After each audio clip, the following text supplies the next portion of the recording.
looking sort of older Hollywood stories is exactly the things that went on. And when I was interviewing a major Hollywood star of yesteryear a few years back, we got talking all about the wonderful actress that really was of a generation, Jane Russell.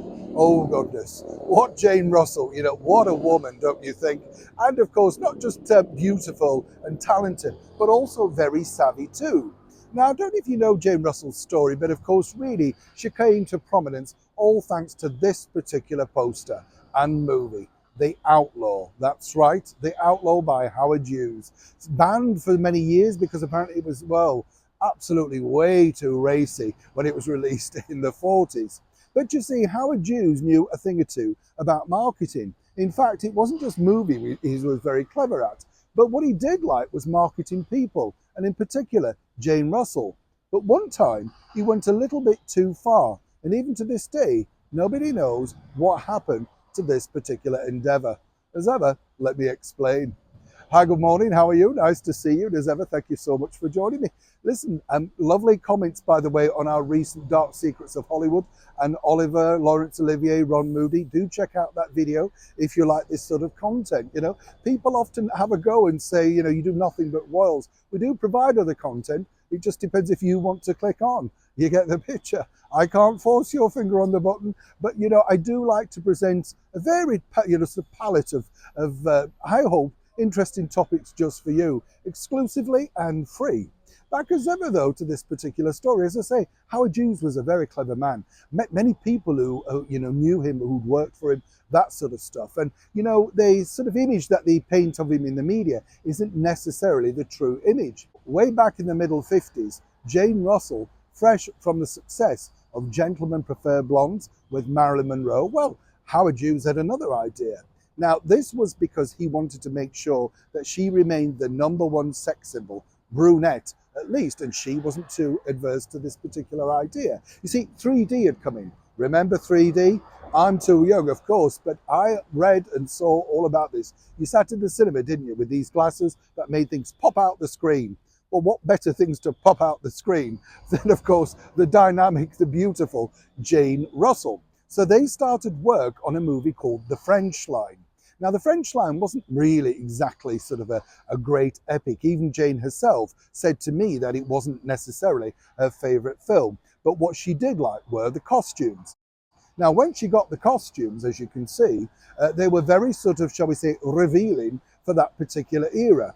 So much so that when Howard saw them, he then personally designed this particular piece where there were certain elements missing. There was a reason for this, you see, because it was almost peekaboo, wasn't it? You know, sensationalist movie, that type of stuff. And what he wanted to do was when you popped on your 3D glasses, well, that was the thing, wasn't it? Wow. You know, there was no way that you were not going to see quite a lot more of Jane Russell on your screen. In fact, the tagline was JR in 3D.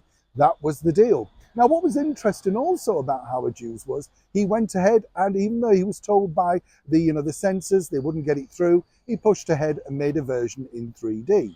That was very quickly put out and then withdrawn on decency. That's right, they had to go back to the original format. Now, what happened was over the years, the 3D version went missing. So much so, even to this day, there isn't a full copy of it. They've scaled cinemas around the world and people they lent it to. Even on television, there isn't a 3D full version of it, you know? But what's interesting with Howard was, and he did this before, way back when he was promoting movies with Jane Russell, he took out a huge billboard on Hollywood and Vine, and this was for The Outlaw. And what he did was he had Jane reclining in that beautiful hay, if you remember, looking very alluring. And this was the first time that you'd seen an electrified billboard of this size. It was huge. But as you drove past with Jane's hand on the gun, certain gunshots shot out of Jane's bosom. So much so that this publicity stunt created car crashes and terrible scenes, literally. But Howard wasn't bothered. It got the world talking about his movie and his star Jane Russell. And as she told me, he would do anything to make sure that people paid the product attention. The French Line did turn a profit, but got terrible reviews. But as far as Howard Hughes was concerned, it didn't really matter. Once again, he'd broken boundaries and got people talking about a product that he said was one of his proudest achievements. The French line is available to watch for free on various levels of YouTube if you want to check it out. I don't know about you, but you don't get those showmen like Mike Todd and Howard Hughes and anybody like that in today's world now, do you? It's just slammed on Instagram, Twitter, YouTube, whatever, and you have to find it. Don't we miss showmen like that? Neil Sean in the very heart of London.